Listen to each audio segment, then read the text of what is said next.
Hi friends, welcome back to the channel. So over the past 30 days, I've been experimenting with journaling. From October until now, I've committed to journaling every single day. So in this video, I'm going to share 4 main topics. First, we'll explore why bother with journaling.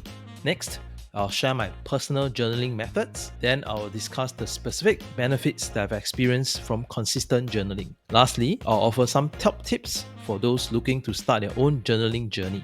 Now, this video is a little bit different. Instead of me doing a talking head, I'll be doing a presentation instead so that you can watch and listen at the same time.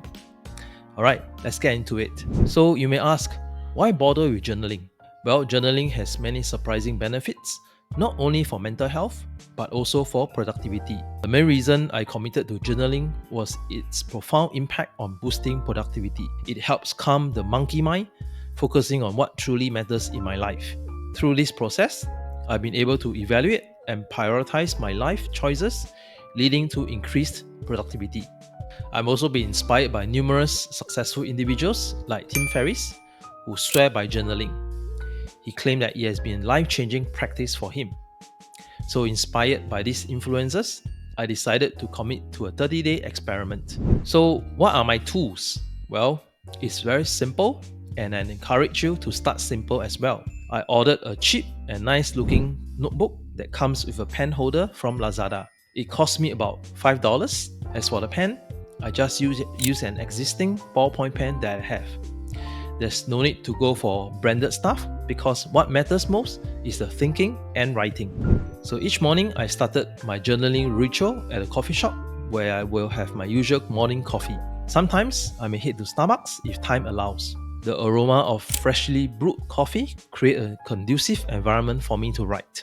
As for what I write every morning, I've adopted a simple yet effective set of prompts that guide my daily reflections.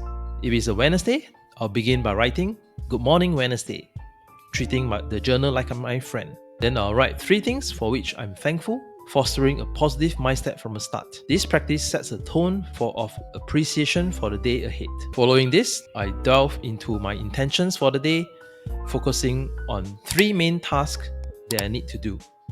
Those tasks are usually aligned to what I'm working on. This intentional and mindful approach to journaling not only serves as a creative outlet, but also allows me to cultivate gratitude and purpose in my life. Then in the evening, just before I sleep, I unwind on my bed with my journal. It's a quiet moment to reflect on the day, jotting down 3 wins that I had for the day, things that I'm grateful for, and any thoughts or feelings lingering from the day's event. This bedtime ritual serves as a peaceful way to decompress and then ensures that I end the day on a positive note. So after 30 days of journaling, what did I experience? Journaling both in the morning at a coffee shop and in the evening on my bed before sleep has brought remarkable clarity and mindfulness into my daily life. Expressing gratitude in the morning primes my mindset for positivity, while summarizing the day's events in the evening helps me understand my actions and emotions better. This reflective practice have become a powerful tool for my self-awareness, allowing me to navigate challenges with resilience and appreciate the small victories. Additionally, journaling serves as a therapeutic outlet, helping me process emotions and maintain a balanced perspective. Overall, this simple yet intentional practice has positively impacted my mental well-being, fostering gratitude, self-reflection, and a sense of peace as I close each day. For those who are looking to start your own journaling journey, here are top 5 tips for you. Number 1, exercise flexibility over rigidity. Don't feel pressured to follow a strict journaling ritual. Embrace flexibility and journal whenever and wherever inspiration strikes. Number 2, lower the bar. Aim for consistency rather than perfection. Even writing a single word is a win. Avoid rigid methodologies that may hinder your commitment. Number 3, anchor to habits. I find it super useful. Associate journaling with existing habits to make it seamless part of your routine. For example, you can journal while you're brewing your morning coffee, or journal during your commute, or whenever you find a moment in your day.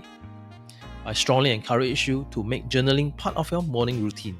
Number 4, Use prompts wisely. While prompts can be helpful, don't let them constrain your writing. A simple way to start is to write 3 things you are grateful for. It's simple yet powerful. Feel free to do free writing when you encounter a blank page or use prompts when you need a nudge. Lastly, number 5, just start. There's no need to wait for the perfect time, perfect notebook, or a perfect pen. For me, I started with a simple notebook and pen. You can even start as simple as writing your journal on the Notes app in your phone.